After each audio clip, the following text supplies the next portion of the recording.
convirtiendo progresivamente en un indicio de las potentes energías liberadas en los espacios cósmicos con destino a nuestro planeta. Naturalmente que esas energías cósmicas están por doquier, pero nos atendremos solamente, únicamente, a su proyección sobre nuestro pequeño mundo. Es decir, que cuando existe una transposición de eras, es decir, cuando una era desaparece para dar paso a otra era, se forma en los espacios etéricos un tremendo vacío donde de una u otra manera tienen que conjuntarse las energías salientes con las energías entrantes. Como todos sabemos, las energías que paulatinamente van desapareciendo son las energías de la constelación de Piscis, y las energías entrantes corresponden a la constelación de Acuario. Existe un tremendo potencial de energía producido por la reacción de unas y las otras energías. Tal como se dice corrientemente, es en río revuelto donde los pescadores suelen cosechar más pesca. Lo mismo ocurre para nosotros en un sentido muy específico, muy directo, y es que ahora podemos utilizar creativamente estas energías liberadas de esta transposición, de esta fusión que no acaba de realizarse entre los últimos tramos de este puente que canaliza las energías de Piscis con las otras que el otro puente que lleva las energías de Acuario.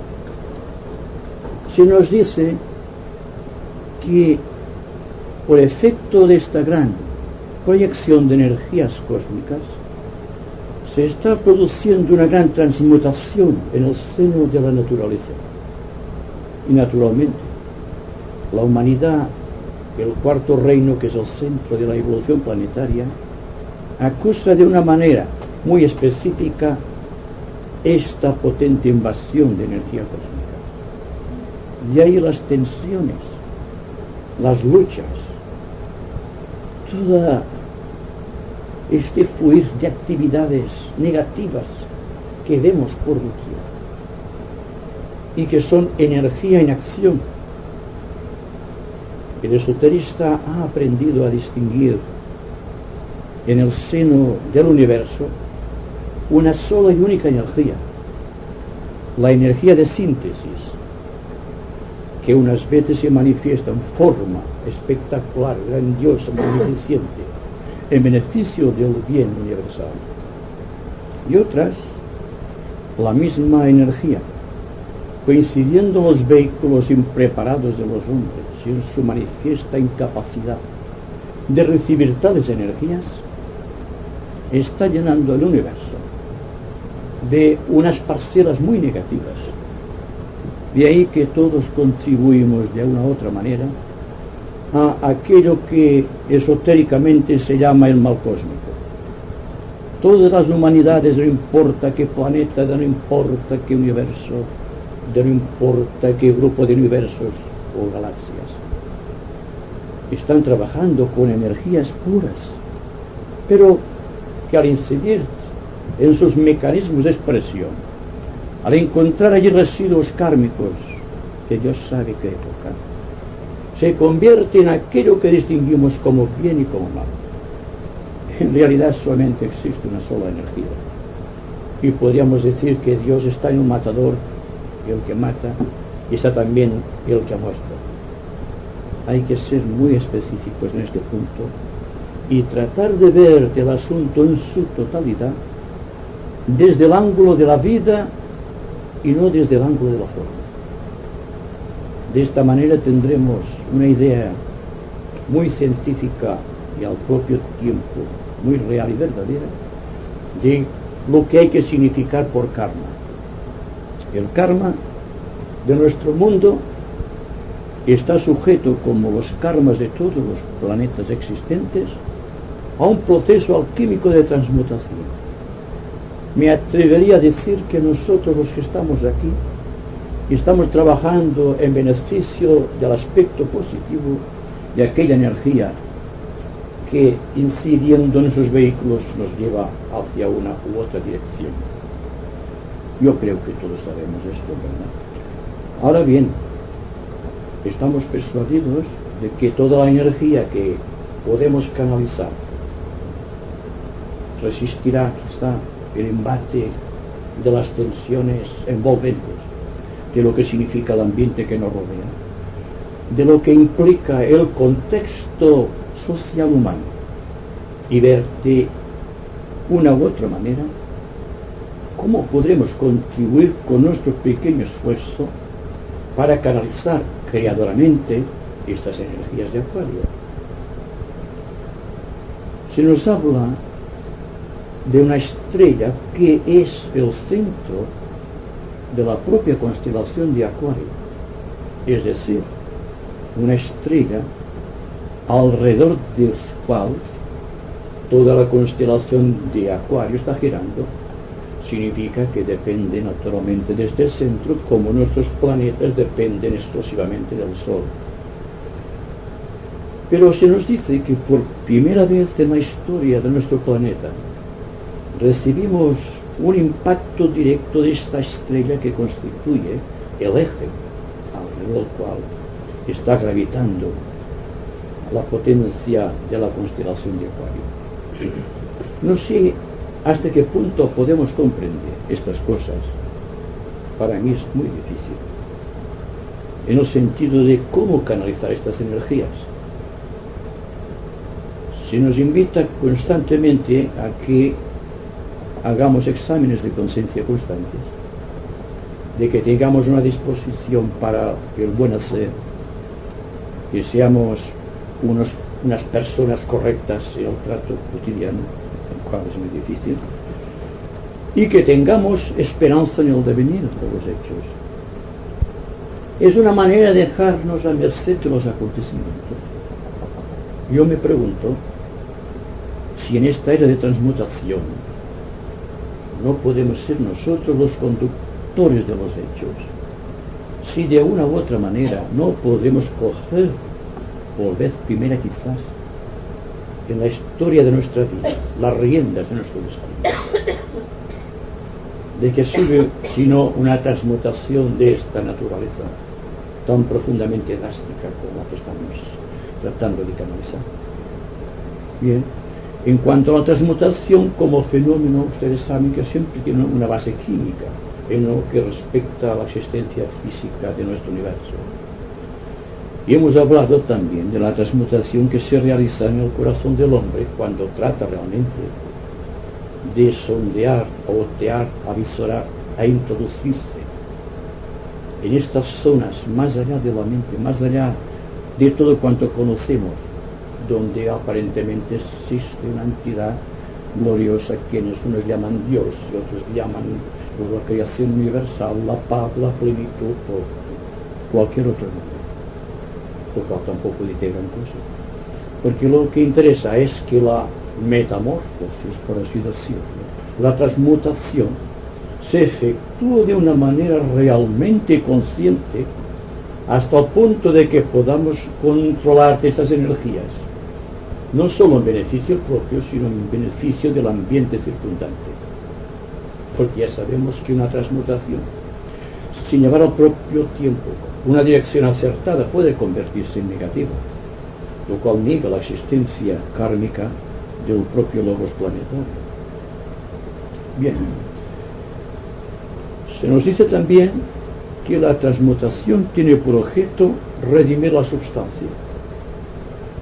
¿Qué significa para nosotros, estudiantes de esoterismo, la frase redención de la substancia?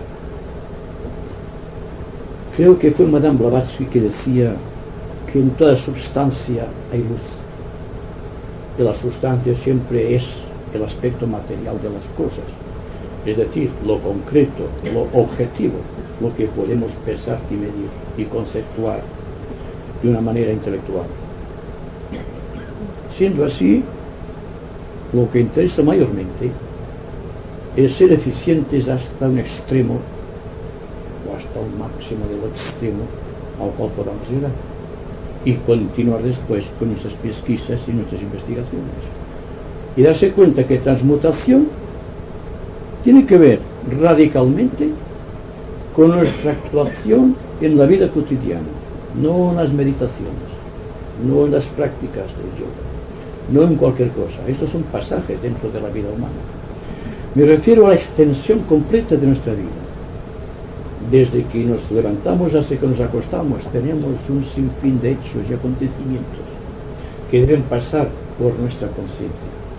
Pues bien, hacer conciencia de esta conciencia de los hechos, si ustedes me permitan esta pequeña paradoja, constituye la esencia de la vida del aspirante espiritual, de la persona inteligente, del hombre y mujer de buena voluntad en el mundo.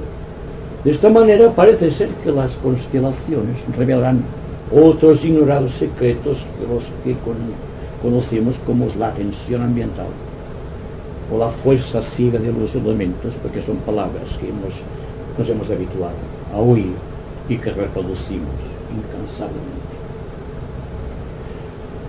Lo que interesa, pues, es crear en el seno de nuestra sociedad humana un punto de equilibrio y concentro en nosotros mismos.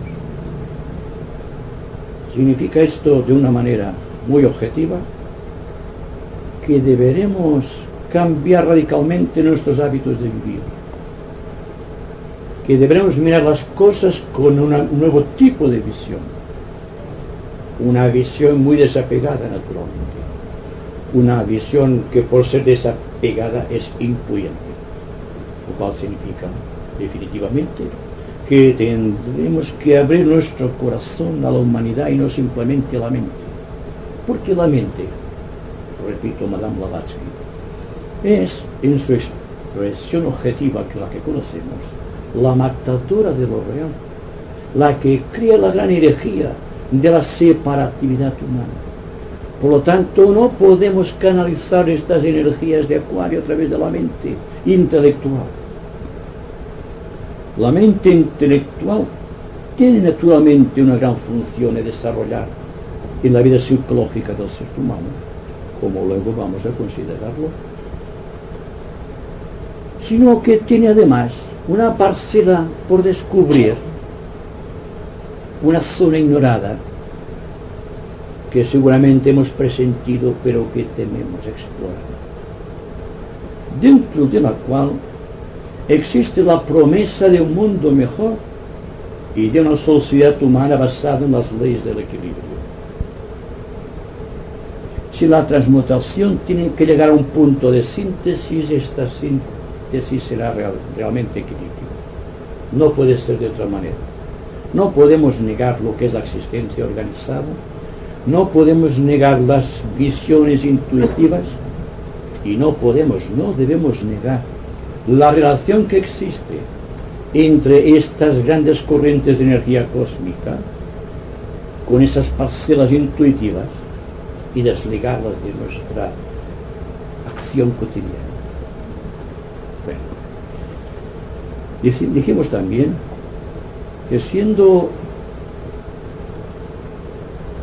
la transmutación la realización de un objetivo trascendente del cual no tenemos noción siquiera, pero que aparentemente tiene su lugar en cualquier ignorado rincón de nuestro mundo, ocupada por el guía planetario, por el Señor del mundo, por Sanat Kumara, cada cual tiene su propio léxico al respecto, que difunde unas ondas de potentes impulsos a la acción, no a la acción discriminativa ni a la acción discernitiva simplemente, sino a la acción de apertura del corazón, para llegar finalmente a la conclusión que en el corazón se halla la totalidad de la sabiduría que estamos buscando, que no hay que alejarse mucho de uno mismo para encontrar la verdad, y que es ilusoria la idea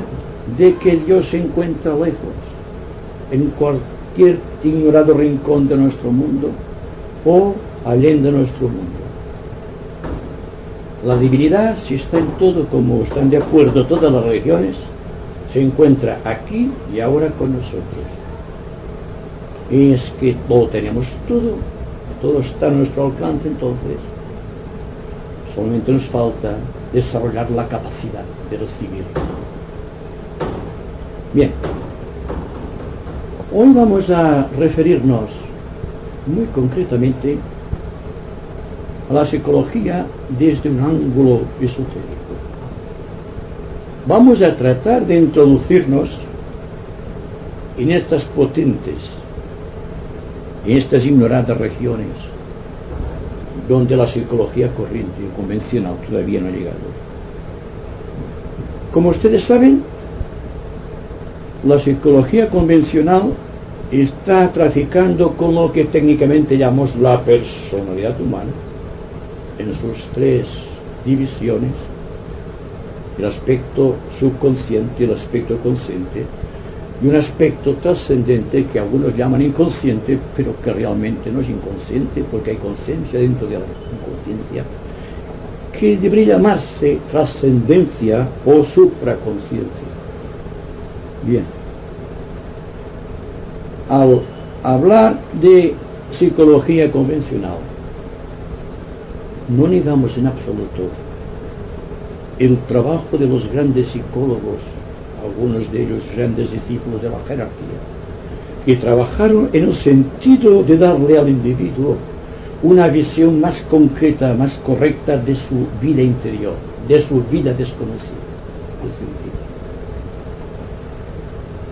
Hay algo muy importante a considerar, y en eso está de acuerdo la psicología esotérica, en que todo el ejercicio del individuo se basa en memorias, en recuerdos, en imágenes trascendidas en el pasado, las cuales se han depositado de una manera misteriosa en cualquier remoto lugar de nosotros mismos.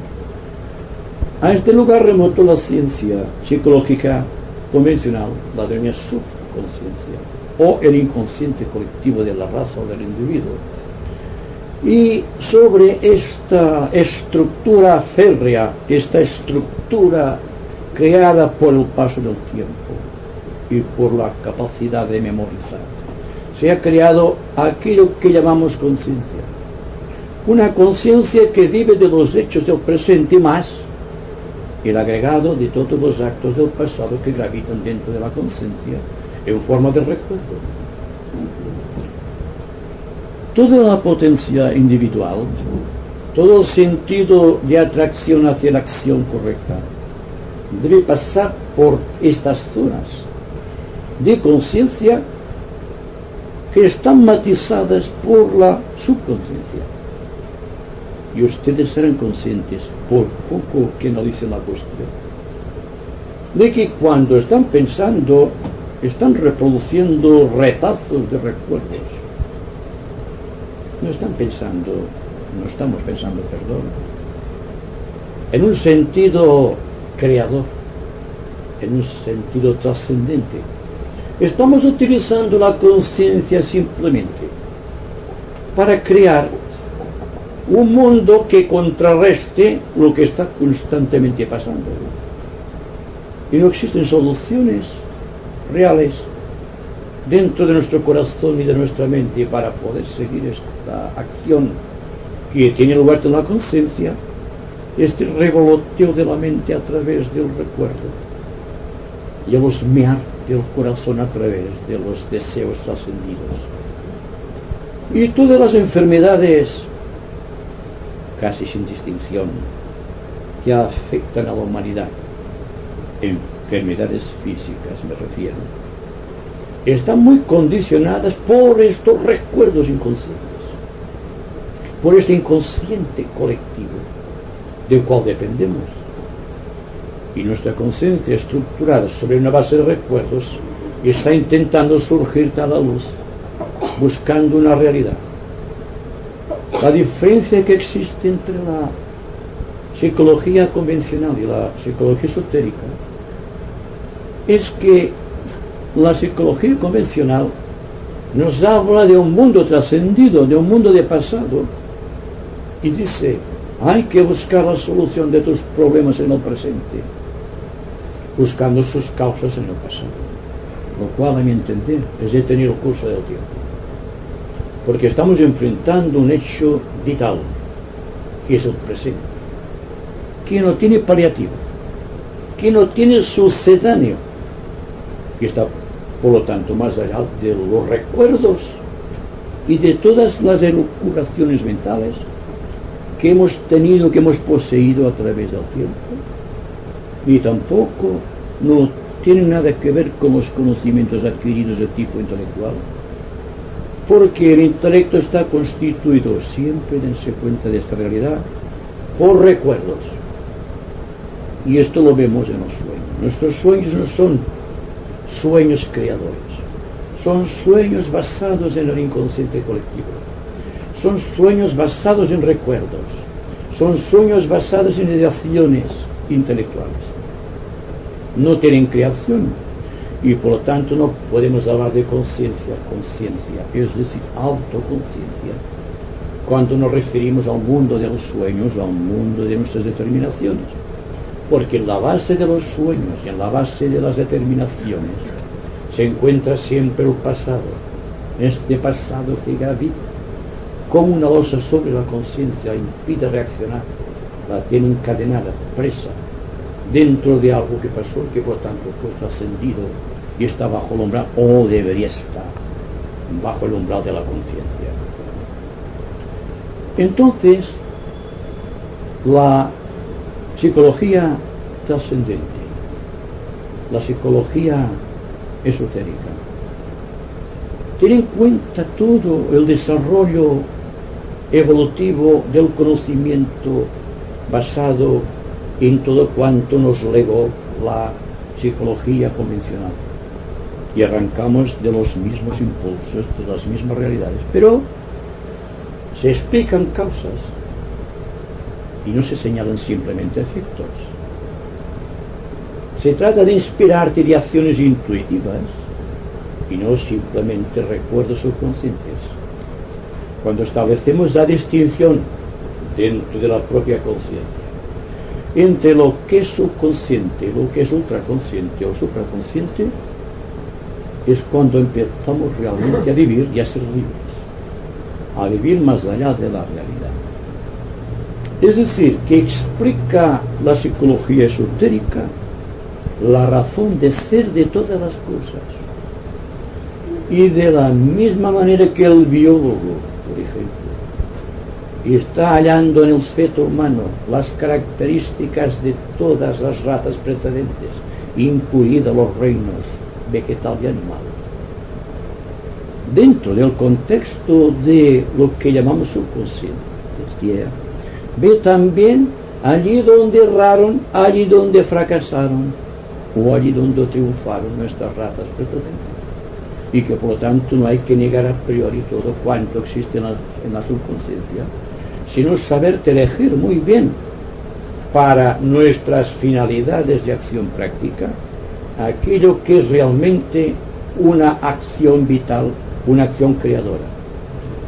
Es decir, si estamos incapacitados momentáneamente de establecer contacto con el yo superior, el yo supraconsciente, lo menos que podemos hacer es elegir de una forma muy creadora, más allá del discernimiento, lo que hay que elegir de la subconsciencia para que nos sirva adecuadamente para la función establecida de gobernar los impulsos de nuestra vida.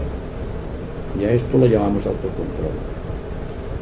Basado en autocontrol existe un edificio, una estructura impresionante que nos lleva de este pequeño punto que llamamos mente humana, mente inferior, mente concreta, mente intelectual, o el chakra ajna, o el chakra frontal, que está tratando de liberarse de todo el contenido del pasado y está tratando de introducirse, ustedes vayan viendo estos dibujos mientras estoy hablando, y están tratando de introducirse en zonas, estas zonas inexploradas de la conciencia, en donde no existen recuerdos, en donde no existen seguridades, en donde no existe nada de lo que conocemos, y que por lo tanto, si alguna vez tenemos alguna experiencia de ese tipo trascendente, no sabemos cómo explicarnos a nosotros mismos.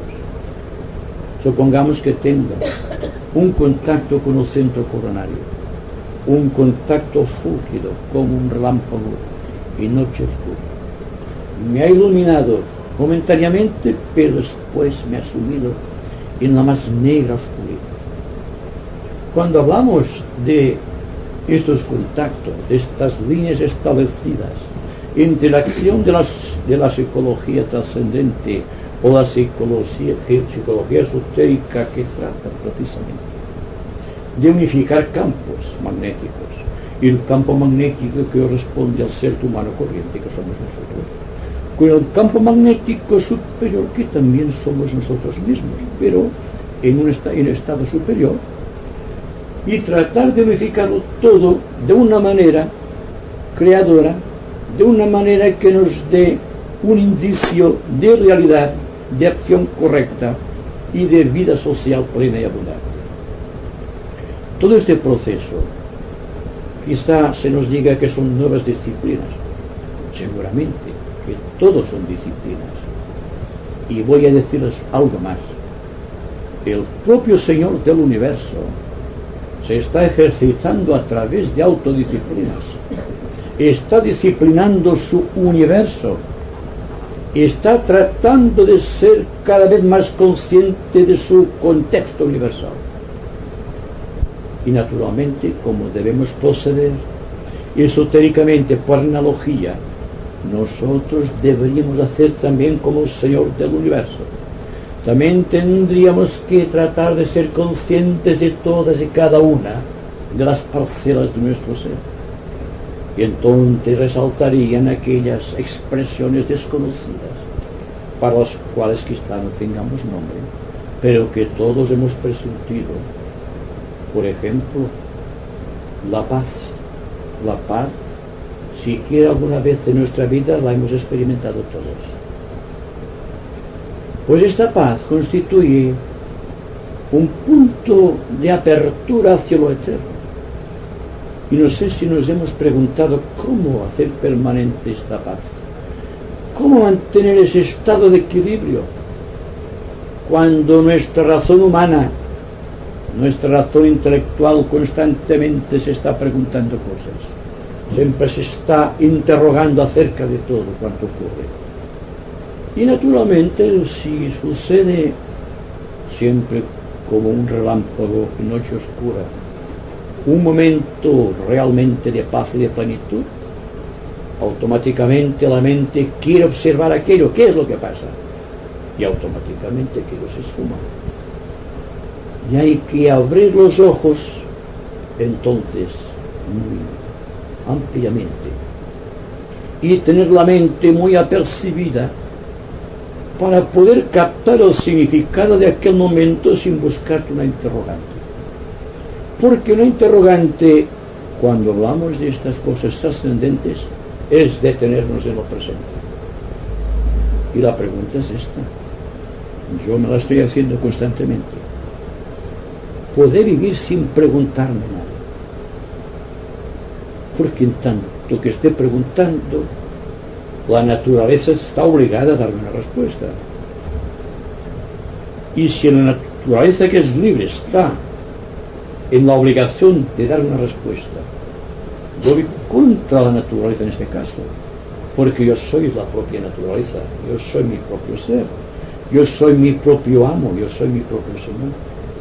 Y es a mí entonces muy íntimamente que debo preguntarme, no hacia afuera, hacia adentro, pero sin una cosa concreta y definida. Simplemente estar muy observantes en aquel estado de plenitud, en aquel estado de paz. y ver si a través de la percepción sin interrogante puedo perpetuar al máximo esos estados. La finalidad de la psicología esotérica, no sé si se habrán dado cuenta a través de mis palabras, es perpetuar los momentos de plenitud. Significa que no habrá un esfuerzo, no habrá una reacción contra el ambiente, contra los demás seres humanos. Estaré simplemente tratando de buscar la verdad en cada uno de los momentos de mi vida y, a ser posible, hacer copartícipes de esta paz, de esta integridad y de esta verdad que hoy he captado a los demás seres humanos. Y esta parece ser una de las condiciones exigidas al investigador esotérico. Ningún conocimiento pertenece al investigador esotérico. Lo único que debe poseer el investigador esotérico es humildad, porque la humildad es la venida hacia esta paz a la cual me estoy refiriendo. Todo este proceso, naturalmente, no debe llevarnos a conclusiones muy concretas, por cuanto estamos hablando de algo que por su propia naturaleza es muy abstracto. Pero el hábito de andar por caminos solitarios, la costumbre de pisar tierras desconocidas, de no vivir al amparo de lo que ya se ha dicho y se ha repetido, de dejar reposar la subconsciencia con sus recuerdos y con sus propias ideaciones, y pasar al estado neutro, puro, virginal, podríamos decir, dentro del cual existe esta paz y esta plenitud. Parece ser que es la finalidad del hombre y de la mujer inteligente de nuestros días. Es la única manera de canalizar creadoramente las energías que proceden de la constelación de Acuario. Y no vamos a discutir sobre las condiciones de Acuario y cómo actúa Acuario en la mente, en el corazón y en la conducta del ser humano. Vamos simplemente a decir que argumentarte es una cosa y vivirte es otra. Hay personas que no argumentan sobre Acuario y están viviendo una vida acuariana. Y hay personas muy entendidos, personas sabias, doctas, que están hablando de Acuario con mucha propiedad. Siempre encontramos vertientes y siempre hallamos por doquier personas en todas las dimensiones posibles que nos pueden hablar creadoramente de una realidad. Unas porque la conocen por experiencia y otras porque la conocen por intuición, y una minoría que la va desarrollando intelectualmente. En todo caso, existe siempre una potencia en acción que debemos tratar de aprovechar. Aquí verán unas cuantas figuras para demostrarles a ustedes lo poco que ha sido estudiada la vida de lo más cercano a nosotros en un sentido creador. Cuando, por ejemplo, en nuestra niñez, cuando incluso en la adolescencia se nos ha presentado la opción, el misterio de la Trinidad, nos hemos quedado perplejos, no hemos sabido nada que decir, siendo la Trinidad la que rige nuestro contexto personal, nuestra personalidad psicológica y todas y cada una de nuestras expresiones. Por ejemplo, cuando hablamos de las tres figuras geométricas de base en nuestro universo, sobre las cuales se edifica la arquitectura suntuosa del universo,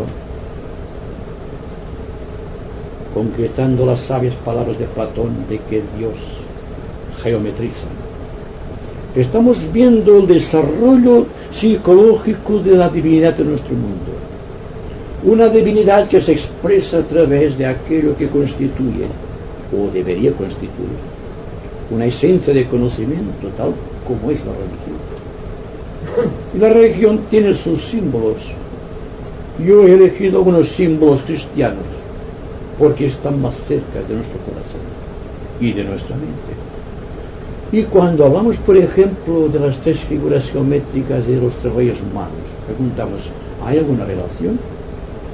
De momento, las figuras geométricas están en relación con la vida del universo, con la vida física, emocional y mental del propio logo solar. Y ustedes dirán que son muy atrevidos mis conceptos. Yo les diré simplemente que estoy utilizando la clave de la energía hermética y que por lo tanto igual es arriba que abajo, igual es abajo que arriba, y hablar de Dios es hablar del hombre, y hablar del hombre es hablar de Dios. Por lo tanto, las tres figuras geométricas tienen que ver no solo con la existencia personal de la divinidad a través de un definido universo, sino también a través de dos universos más que tiene la necesidad kármica de manifestar. Y esotéricamente, cuando nos referimos a logos de nuestro sistema solar, decimos el primero, el segundo y el tercer universo, explicando la trayectoria magnífica de la evolución de esta entidad que tenemos físicamente en el Sol. Esta fuerza inmensa que nos habla de un primero, un segundo y tercer universo, nos habla de la personalidad del alma y del espíritu del logo solar, manifestándose por ciclos. Según se nos dice, el círculo del cuadrado está trascendido, pertenece por tanto a la subconsciencia, a la cama de recuerdos de la divinidad, que nuestro universo actual se basa en la forma geométrica del triángulo equilátero, y que este triángulo equilátero debe verse reflejado en la existencia de toda cosa conocida, y que por lo tanto el hombre que nos da ajena esta fuerza también está revelando a través de lo que antes decíamos, de la conciencia, de la subconsciencia y la supraconsciencia. Tenemos el cuadrado, el triángulo y el círculo. Tendremos también, dense cuenta que actuando por encima de los tres universos está la conciencia, que está utilizando cada universo para poder desarrollar su acción y para poder navegar a través de los espacios eternos. De ahí el símbolo de los Reyes Magos para explicar cómo conocemos tan poco de las verdades simbólicas del cristianismo, que no han venido a nosotros como deberían haber venido a través de la explicación, no a través del dogma, a través de la explicación correcta. Los tres Reyes Magos implican la vida de los tres mundos, de los tres reinos y de las tres expresiones a las cuales me he referido. Simbólicamente cada rey lleva un símbolo. Ustedes lo saben porque han leído algo sobre la historia sagrada o la historia religiosa. Y teníamos, por ejemplo, que un rey da oro, otro incienso y otro mirra, que son los tres reinos de la naturaleza. Pero cuando los tres Reyes Magos van a adorar al niño recién nacido, lo que realmente está sucediendo es que los tres reinos de la naturaleza le ofrecen al reino humano la capacidad de expresión. Es como el niño Cristo es un símbolo universal, no simplemente histórico, y que por lo tanto todo cuanto ocurre en la vida de esta gran deidad planetaria que llamamos Cristo tiene forzosamente que reflejarse en el ser humano, porque todos somos iguales ante la propia ley, ante el propio Dios, y que por lo tanto solamente es cuestión de tiempo y de inmensidad de percepciones, pero nunca de esencia. Somos esencia de dioses, y lo que ocurre es que debemos demostrarlo y no hacerlo. Esta es la realidad. Entonces, dense cuenta que la progresión de este tres misterioso, esta trinidad misteriosa, a través de los Reyes Magos, también se encuentra en este gran misterio de la transfiguración, cuando en el monte Tabor de la conciencia está Cristo iluminado con sus tres discípulos dormidos abajo, que no han podido resistir la tensión creadora proveniente de los espacios cósmicos y que se manifiesta en Cristo como luz, la luz dentro de la luz, como técnicamente se dice. Pero ¿qué ocurre? Estos son pasos en la vida histórica de Cristo, pero yo diría que son más bien pasos dentro de su vida inmortal de adepto. Y es que existe también las tres cruces del Calvario. El Calvario es la muerte de todo aquello, definitivamente para el gran iniciado Cristo, Gaspar, Melchor y Baltasar, los tres reinos o los tres cuerpos, la mente, el cuerpo emocional y el cuerpo físico ya prácticamente han desaparecido, no tiene ya necesidad de ellos. Es decir, que en el Calvario no muere simplemente el cuerpo de Jesús, sino que muere la atracción magnética de todos los cuerpos y de todos los reinos sobre la vida del iniciado, y continúa avanzando, progresando. Dense cuenta también de algo misterioso que nos ha ocurrido hasta ahora, y es que las tres cruces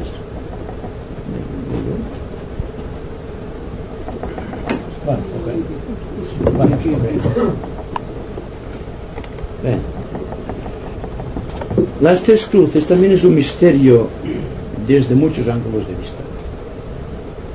Ya cuando en la cruz de la agonía, como se dice místicamente, muere Cristo, mueren también dos ladrones.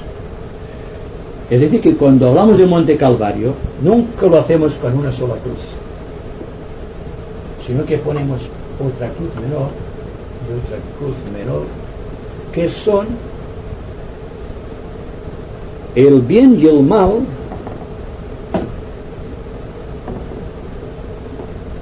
sobre el cual Cristo ya está ajeno, está más allá del bien y del mal, está en el perfecto equilibrio de la cruz. Y hay algo en la cruz que nos habla del misterio del equilibrio o de la armonía. Ya no existe conflicto.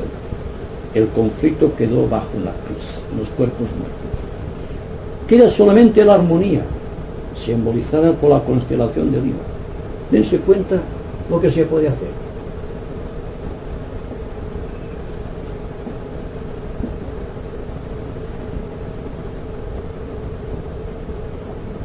El símbolo de Libra es el símbolo correcto de la transfiguración llevada a la resurrección. Estamos viviendo unas etapas trascendentes y estos símbolos nos ayudan a penetrar el misterio de las edades. Pero también hay otra cosa muy importante, es que también la cruz, las tres cruces, son la revelación de Ida y Pingala a través del canal Susuma. Y aquí arriba existe siempre la divinidad, gobernando el proceso de la ascensión de un fuego de Kundalini.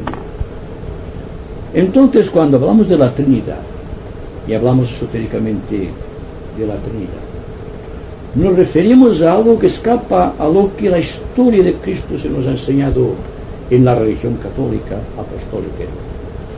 Estamos tratando de vivir la psicología que nace dentro de la simbología cristiana en su esencia, que habla de verdades reales y no de conocimientos teológicos. Y ahí hay también un punto de atención.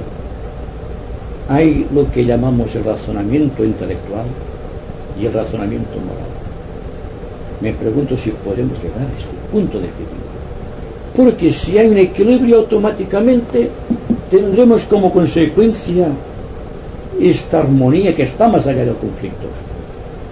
En tanto existe la lucha del hombre con sus cuerpos, existirá naturalmente siempre esta fuerza de desarmonía que está alterando el contexto psicológico del ser humano. Y por lo tanto, no hay razón alguna para detenernos en las elucubraciones mentales acerca de hechos que pueden ser realmente verdades, sino que hay que darle la verdad a su propia esencia, y tratar de verla a través de una mente muy libre y muy desahogada, y a través de un corazón muy sereno y omniabarcante. Entonces, cuando hablamos también de las cruces, también podemos decir, hablamos de la Trinidad actualmente, hablamos del Padre, del Hijo y del Espíritu Santo, hablamos de todo lo que significa la vida psicológica del ser humano a través de la mente, a través de su cuerpo emocional y a través de su cuerpo físico. Y hablamos también del aspecto mental trascendente, del aspecto mental consciente y del aspecto mental subconsciente. Y aquí creo que tiene que haber un árbol por aquí, así será este. Pues entonces, dense cuenta que también hay algo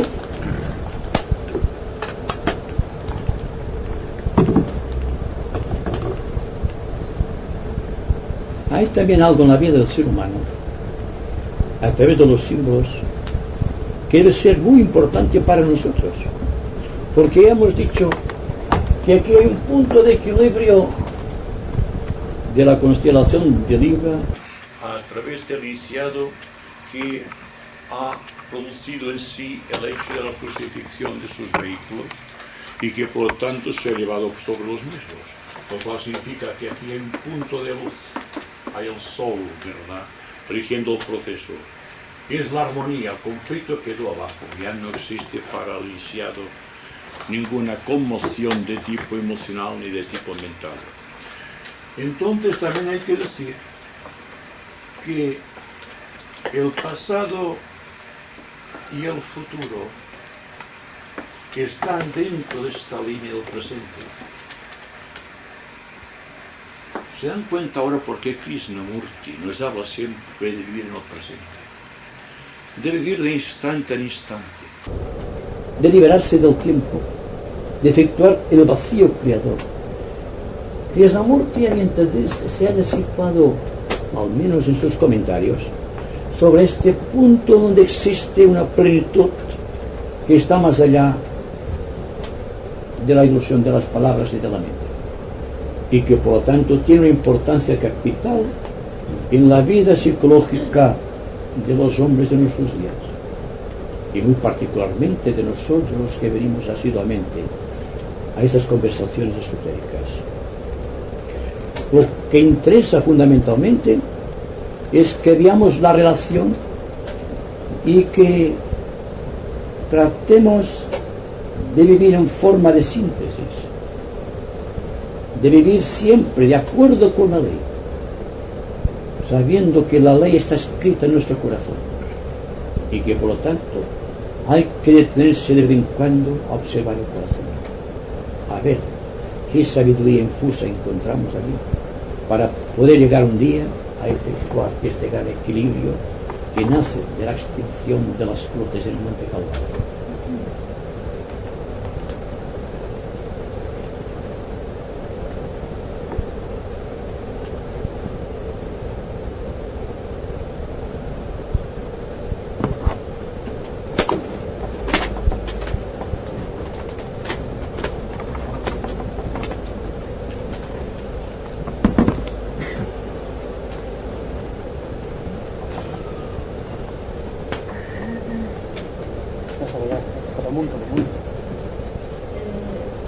Estos tres símbolos geométricos también deben significar quizás el aura humana, o sea que según la evolución del hombre tiene esta base de cuadrados y triángulos de diferencias.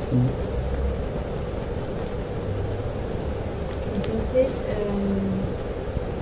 en esta figura de los tres reyes magos también quizás esta ofrenda, ¿no?, de esta evolución del ser humano. Sí, precisamente si tuviésemos la visión clarividente mental, no simplemente la clarividencia astral, veríamos que en el aura etérica del individuo, en realidad es una red envolvente, está llena de figuras geométricas. Una red siempre está construida por figuras geométricas. Las principales, las que están vigentes para el ser humano, son estas. Son la forma geométrica del cuadrado y la forma geométrica del triángulo y del círculo. Las personas de constitución muy corriente, suelen tener en su aura etérica formas de cuadrados. Es decir, que observados a través de la clarividencia mental se ve esta forma. A medida que avanza el individuo, es como si el logos avanzara hacia otro universo. La constitución del aura etérica del individuo se va diversificando. Entonces, el cuadrado tiende a crear 4 triángulos. Al primer tiempo solamente son líneas de fuerza hasta que finalmente se convierten en una red que se escapa del cuadrado. Así que en la persona y en el aspirante espiritual se ven parcelas en las cuales domina el cuadrado y en otras domina el triángulo. En una persona muy evolucionada, el aura etérica contiene únicamente triángulos. La triangulación se verifica siempre a través de triángulos. Es decir, no existen cuadrados. Ha desaparecido esta figura. Y eso tiene que ver con la recepción de las energías. Porque tal como hablábamos anteriormente, de las energías que proceden de la constelación de Acuario, se encuentra un aura de cuadrados es rechazada violentamente. En tanto que cuando existe un triángulo equilátero perfecto, a través de sus vértices puede penetrar la energía en el interior del individuo. Y cuando vemos, yo nunca he visto el aura de un maestro todavía, el aura de un maestro en su esplendor, veremos que todos sus auras etéricas son círculos perfectos, de todos los colores. Mejor dicho, son esferas, porque estamos hablando en un sentido de plano. Y cuando estamos en un cierto grado de integración y poseemos la visión clarividente mental, vemos las cosas siempre bajo una cuarta dimensión que al proyectarse en el cerebro se manifiesta en forma de volúmenes de distintos colores. Pero lo interesante es saber que todo cuanto se está realizando, esta alquimia de transmutación que va del entrecejo hacia el coronario, o que va del cardíaco laríngeo buscando también el coronario, es la lucha que existe entre los cuadrados para convertirse en triángulo, es decir, la lucha que tiene el ser humano para pasar del estado de conflicto al estado de armonía. Porque la armonía a través del conflicto no es otra cosa que el cuadrado pasando al círculo a través del triángulo. Esta es la definición de la armonía a través del conflicto. Y estamos verificando una serie de relaciones analógicas para que ustedes tengan una idea muy clara de la situación. Pero es tal como decía la señora, esto es muy interesante porque todos tenemos una aura que es una red etérica compuesta bien de cuadrados, de triángulos y de círculos.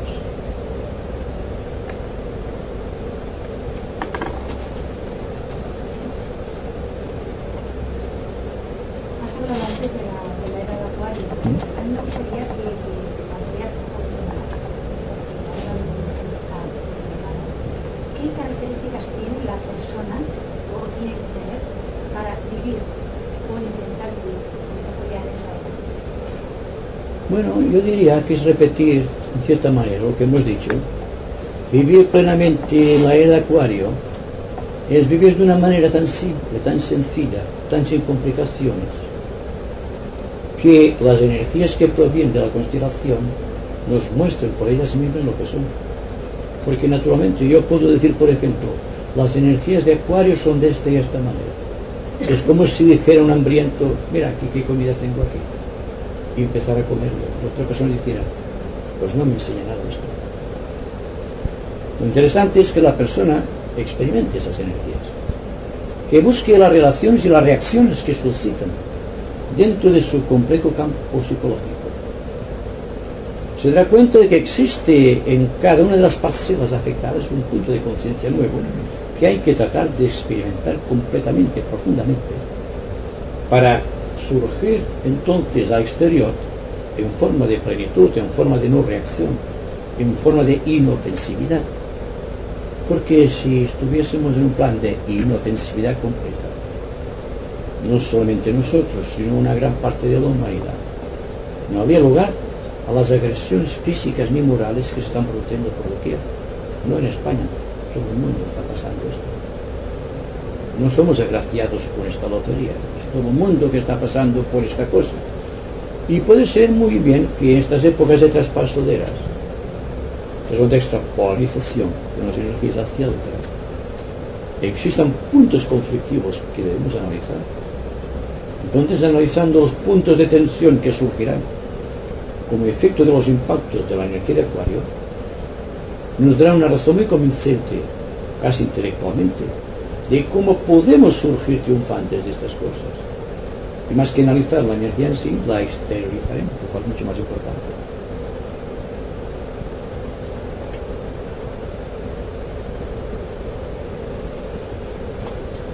¿Tú consideras que la era de Acuario es superior a la de Piscis? ¿Será superior? Es como si dijera, si el amor de Dios es más importante que su inteligencia. Todo tiene su razón de ser. Hay personas que son inteligentes y no poseen amor. Y hay personas que poseen amor que no tienen inteligencia. Ahí está el problema, ¿verdad? Pero la inteligencia, el amor, la voluntad y todas las virtudes cardinales y no cardinales son interesantes y todas tienen para mí el mismo valor. Por lo tanto, no podemos decir la era de Acuario es mejor que la era de Piscis. Podemos decir solamente una cosa, que la era de Piscis cumplió una finalidad específica y que la era de Acuario está cumpliendo también una finalidad muy específica.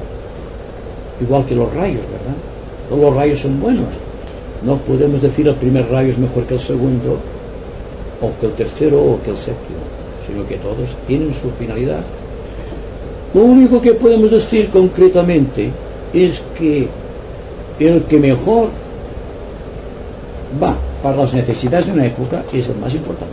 Eso sí, es lógico, ¿verdad?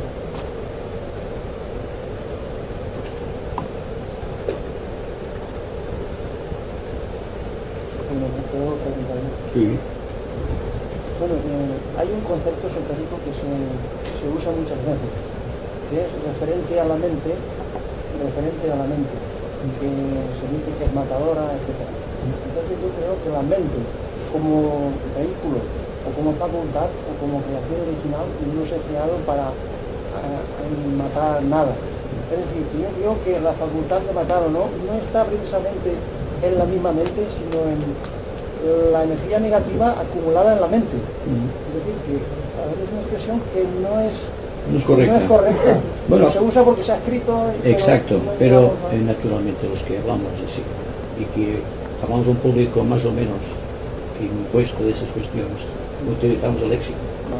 Como decíamos con las facultades, la mente tiene su función. Hay dos tipos de mente, hay una mente concreta y otra mente que es la propia mente abstracta. Es como el humo que sale de la chimenea, es concreta cuando sale y cuando se difuminado es abstracta, pero el humo es lo mismo. Lo único que se ha disuelto en el espacio. Por lo tanto, cuando hablamos de la matadura de la realidad, me refiero yo, o se refiere que está hablando Blavatsky, en que la utilización imperfecta de la mente está llevando al caos, a la separatividad. Es decir, que no es que la mente sea en sí la matadora, sino un aspecto definido de la mente. La mente teológica, si me permites esto, la mente que vive solamente del pasado y de las concreciones. Sí, porque en un sentido se convierte en la mujer de Lot, que como mira hacia atrás se convierte en un estado de sal. Son símbolos que tienen su significado y vigente hoy día, y que por lo tanto hay que husmear mucho, profundizar mucho dentro de los símbolos aparentemente sin ningún valor que se ofrecen constantemente en nuestra visión.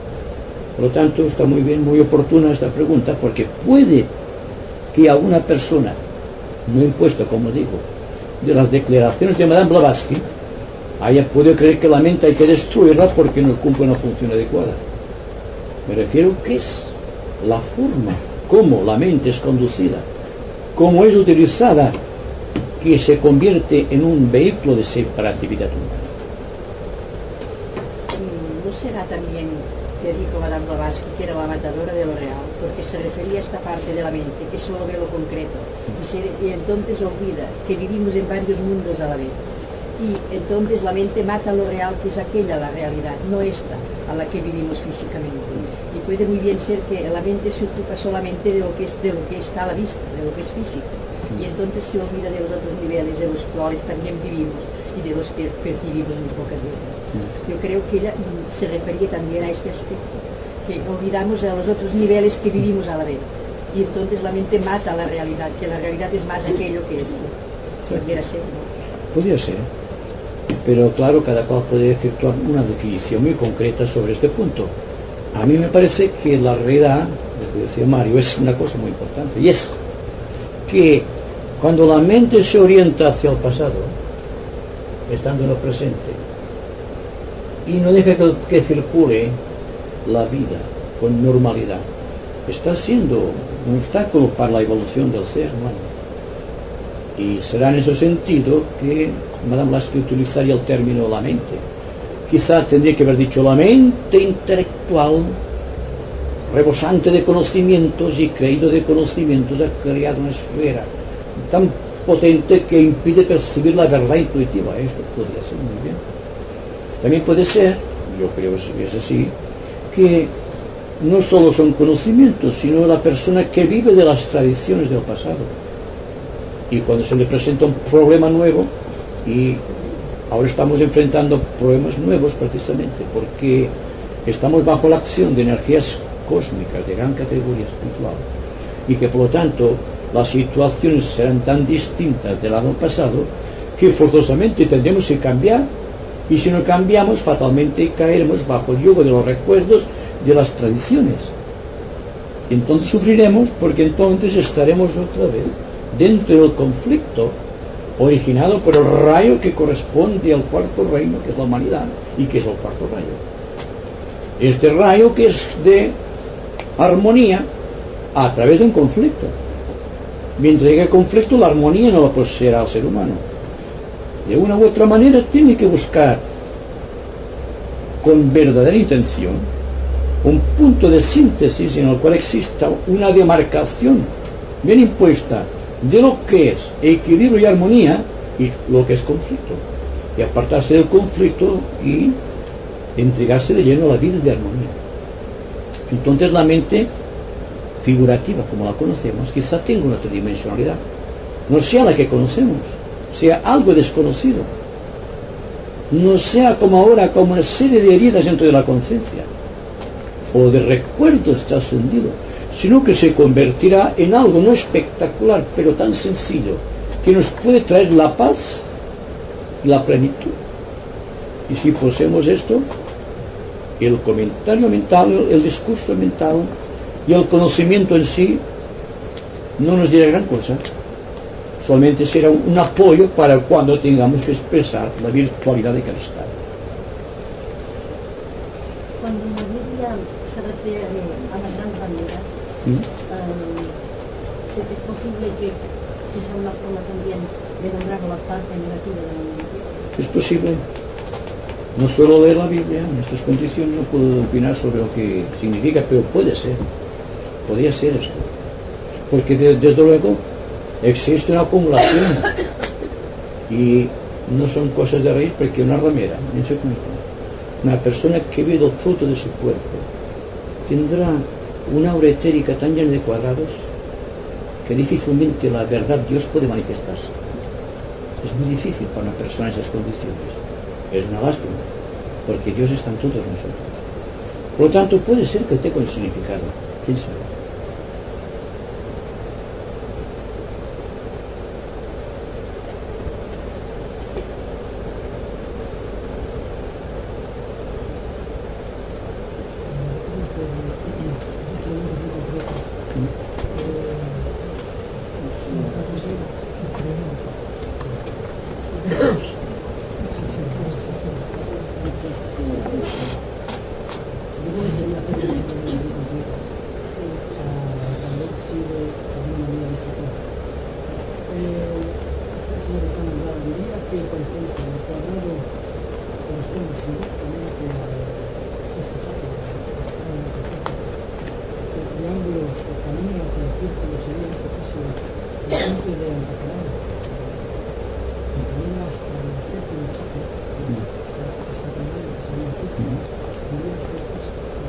Podría ser, porque dése cuenta lo que he dicho muchas veces aquí, que cuando hablamos de esas figuras geométricas estamos fabricando la estructura de la propia evolución del universo, no solamente de nuestro ser, porque existe esta figura, ustedes saben,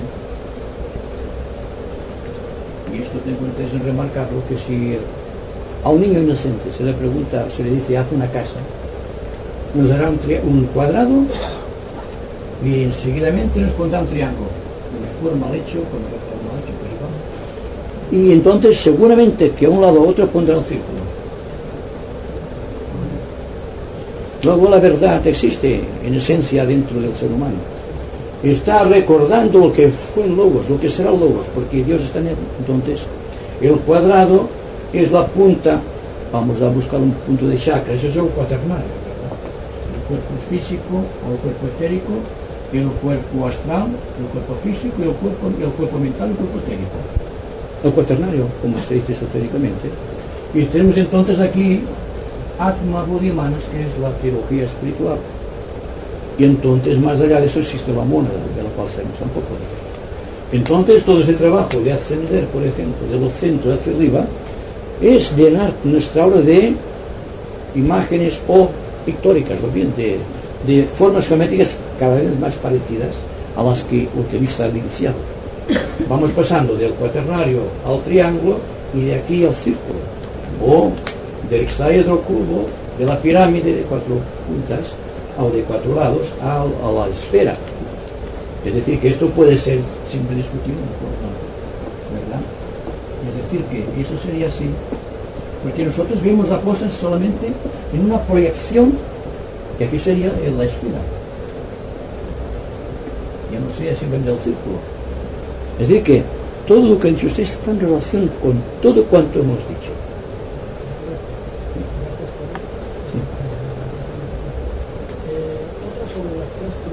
Sí. ¿Lo tapo algo?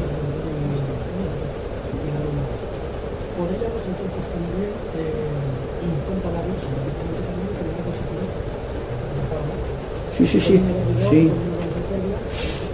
Plenamente. Todo está relacionado porque la ley de analogía está rigiendo el cosmos. Exacto. Sí.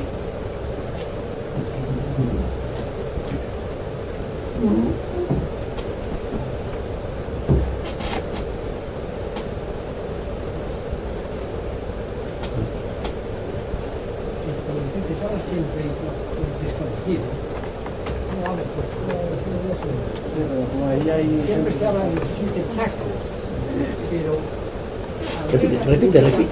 Repite por los que hay dentro. Yo digo que se habla siempre, y yo sobre todo nosotros mismos decimos, que hay 7 chakras. Pero en cambio hay el tema de conciencia, el tema de las 3 cruces, ese conflicto que va de luz, parece ser que ese es el principal chakra, o punto de energía, o la chispa divina que está. Sí, exacto. Esto puede significar del chakra coronario, Sahasrara, ¿verdad? Puede significar que está más allá de la concepción humana del presente, porque nosotros estamos yendo del centro ajna al centro coronario en las meditaciones y en toda la búsqueda espiritual. Pero no nos damos cuenta quizá que al mismo tiempo que avanzamos hacia el centro coronario, el corazón avanza también hacia el centro coronario. Se crea un triángulo de energía que es el que tratamos de visualizar o de crear en el cuerpo etérico. Pero esto es una imagen, dense cuenta, muy pictórica. Una imagen que pertenece quizá a la 6ª dimensión del espacio y que tenemos que reflejarlo en una 2ª dimensión, en un plano específico. Por lo tanto, es muy difícil de decir esto es esto, pero la imagen sirve porque encima de los tres reyes magos hay siempre el niño. Y los discípulos dormidos en el Tabor también está el Cristo. Y en el Calvario también, mientras muere Jesús y dice todo se ha consumado, entonces surge una voz que dice todo se ha consumado, es la voz del Espíritu o de la mónada que se lleva al Cristo a sus regiones irbánicas, por así decirlo. Entonces, no, aunque no lo pongamos así directamente, se subentiende que aquí hay el centro final, el centro cardíaco, porque al morirte en la cruz, Hércules ha creado el último trabajo, ha realizado el último trabajo en el corazón. Por lo tanto, es un iniciado. Siendo iniciado, ya no le corresponde la vida del intermedio del alma y de la personalidad, sino que está por encima de todo. Es la mona expresada a través de cualquier forma. Además, con la suficiente fuerza creadora para poder crearse en los sucesivos sus cuerpos a voluntad, los que precisen.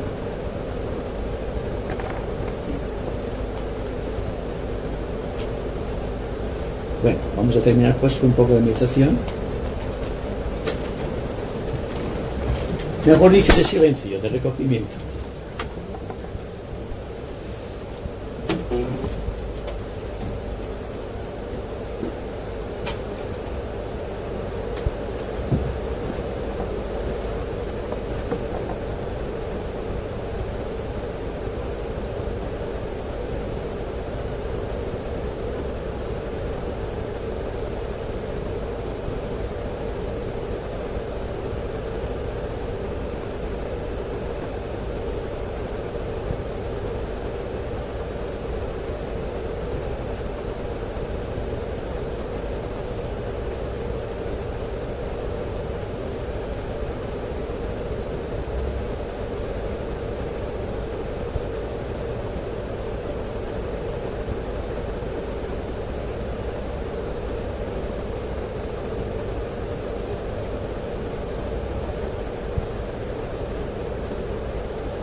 Muchas gracias.